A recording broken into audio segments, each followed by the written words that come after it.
महाशिवरात्रि की कथा। महाशिवरात्रि व्रत की प्रामाणिक और पौराणिक कथा के अनुसार चित्रभानु नामक एक शिकारी था। जानवरों की हत्या करके वह अपने परिवार को पालता था। वह एक साहूकार का कर्जदार था, लेकिन उसका ऋण समय पर न चुका सका। क्रोधित साहूकार ने शिकारी को शिवमठ में बंदी बना लिया। संयोग से उस दिन शिवरात्रि थी। शिकारी ध्यानमग्न होकर शिव संबंधी धार्मिक बातें सुनता रहा। चतुर्दशी को उसने शिवरात्रि व्रत की कथा भी सुनी।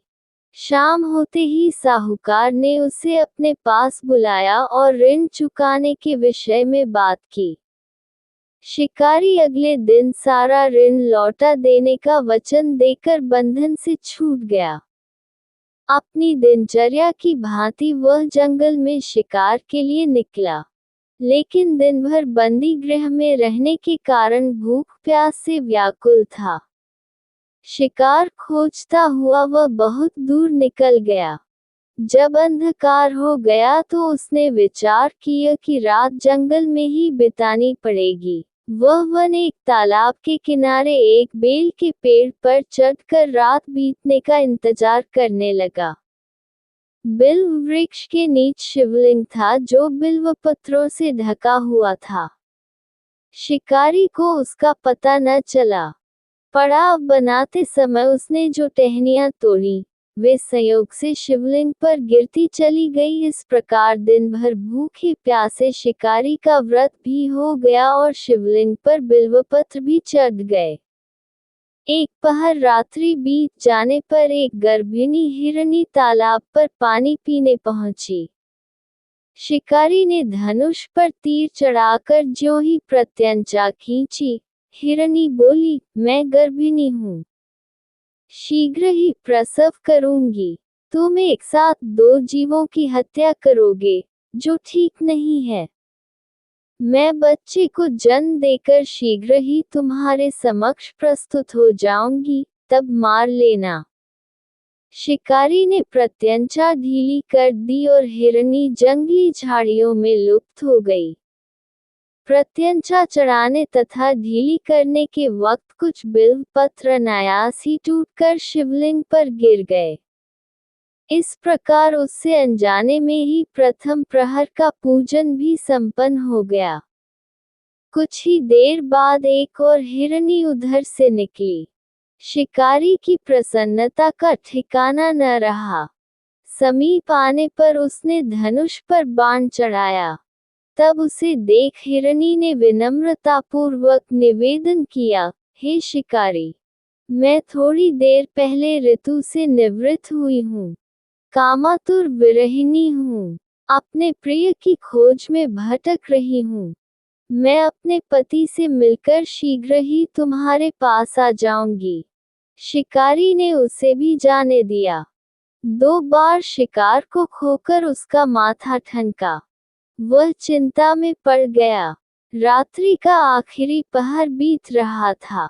इस बार भी धनुष से लगकर कुछ बेलपत्र शिवलिंग पर जा गिरे तथा दूसरे प्रहर की पूजन भी संपन्न हो गई।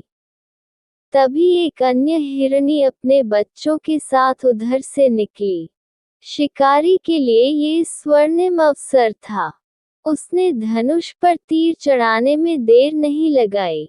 वह तीर छोड़ने ही वाला था कि हिरनी बोली, हे शिकारी, मैं इन बच्चों को इनके पिता के हवाले करके लौट आऊंगी।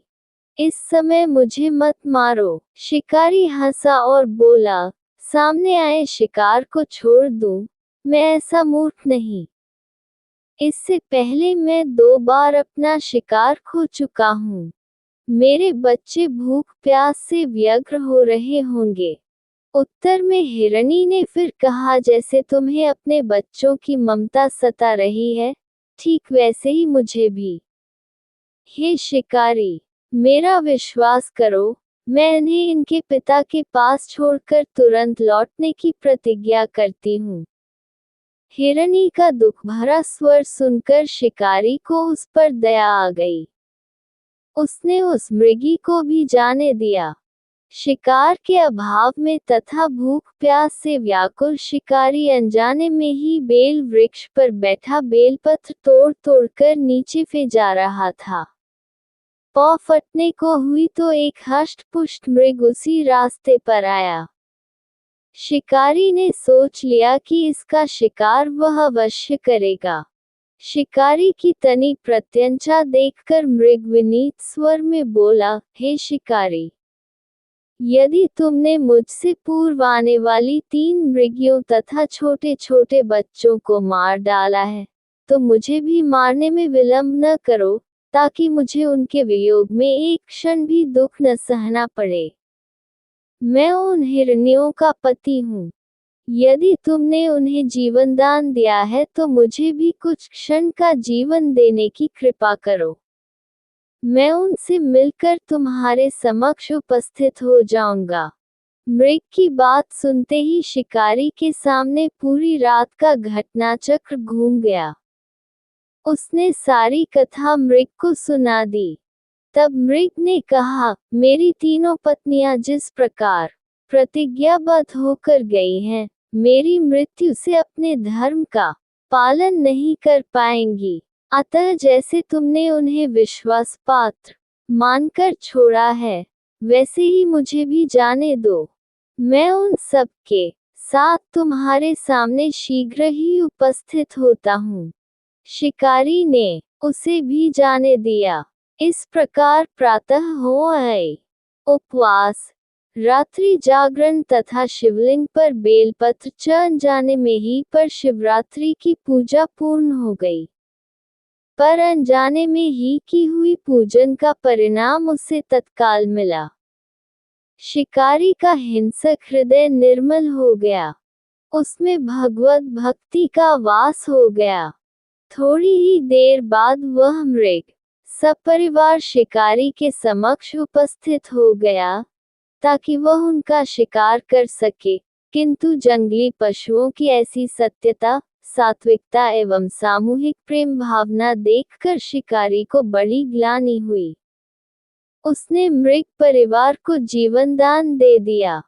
अतः अनजाने में शिवरात्रि के व्रत का पालन करने पर शिकारी को मोक्ष और शिवलोक की प्राप्ति हुई।